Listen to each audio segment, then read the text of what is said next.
kulanti wacan oo wanaagsan dhammaan bahda ku xiran channelka kulmiye technology koorsadan waa koorsadii c cashirku waa cashirkii 25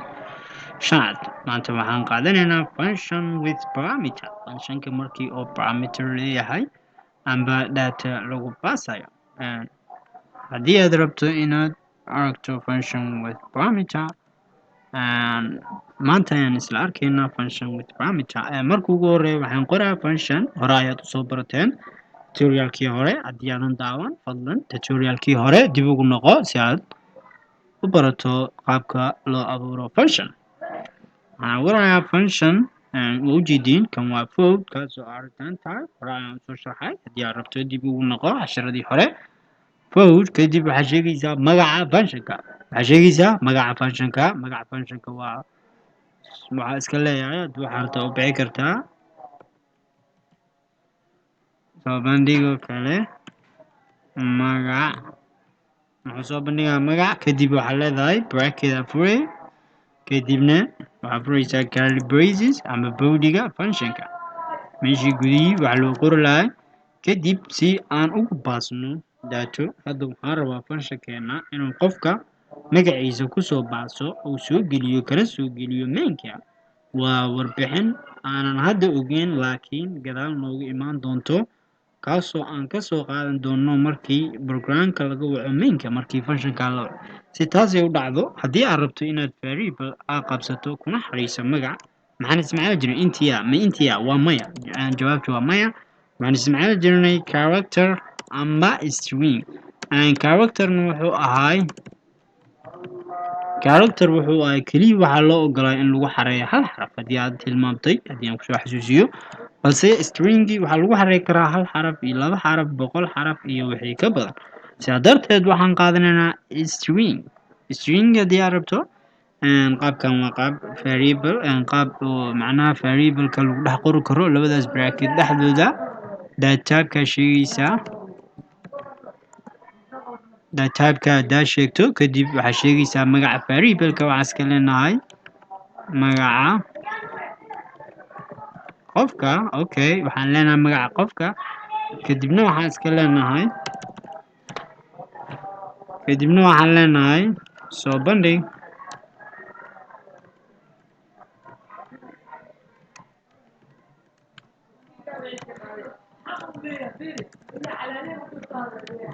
magacaagu waa magaca qofka kadibna waxaan ku daba qabanayaa end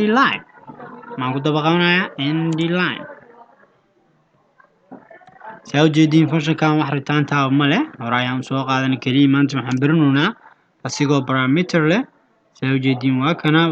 waa return tabka kanna waa magaca functionka kanna waa variablekii aan ku baasaynay hadda waxaan variablekan wixii lagu soo sugi doonaa hadda ma ogin laakiin gadaal ayaan ka ogaan doonaa taasoo ah markii functionka la waco hadda haddii aan programkayga aaran gareeyo sidaad hore u ogtihiin programkeena waxba ma soo bandhigayo maxaa yeelay inuu functionkan shaqeeyo waxaa loo baahan yahay in la waco si loo waco functionkanna waxaan samayn jirnay inaan sheegno magaca functionka kaasoo ah soo bandhig magaca okay sidaa ujeediin kadibna aan ku daba qabano semicolon balse maanta functionkan si uu u shaqeeyo wuxuu u baahan yahay in meeshan oo ka qaato daato si macnaha variablekan loogu xareeyo daato hadda haddii aan rangareeyo error ayuu soo saarayaa balse waxaa muhiim ah inaad iska fahanto si aa ujeediin wuxuu dhawayaa soo bandhig haddii aad rabto error messagekaasna waxaa ka helaysaa qaybta hoose ku yaala waa kan sadarkan hayladoo saar waa ujeediin soo bandhig mujeda to view argument waxaa lagu baasoo yiri view argument waxaa ka maqan xogtii lagu baasi lahay amba argument si aa u taqaanin si macnaha argumentiga aan looga baahnaa parameterkii xagga aan kasoo qabsanay aan daatadii aan u xareyn lahayn aan ugu dhigi lahayn kuwo isleh waxaan sameynaynaa data typeka aan hadda soo gelshay waa meeqa waa maxay aan dhehe waa string maxaa loo ogolyahay keliya in lagu xareeyo xarfo ilaa iyo tiro labadaba waa loo ogolyahay hadda maxaan ku xareynaa balse markii aan xareynayo waxaan u baahanahay markii aan string xareynayo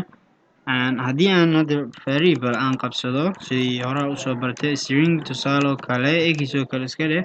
and equal aan raba inaan wax ku xareeyo maxaan isticmaali jiray waxaan isticmaali jiray double quotation kadib ayaan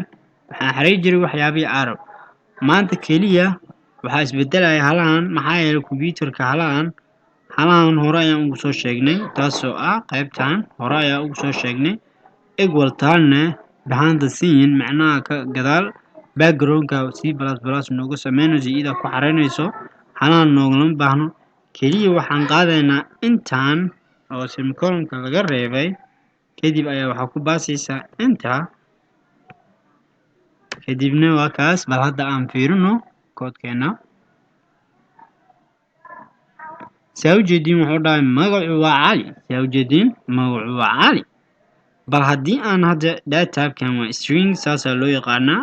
functionkeena wuxuu sugayaa in lagu soo baaso dataab string ah haddii aan quotationkaas aan ka dhaafo keliya aan 3 siiyo bal ma shaqeyna waa maya saa ujeediin ma shaqeyna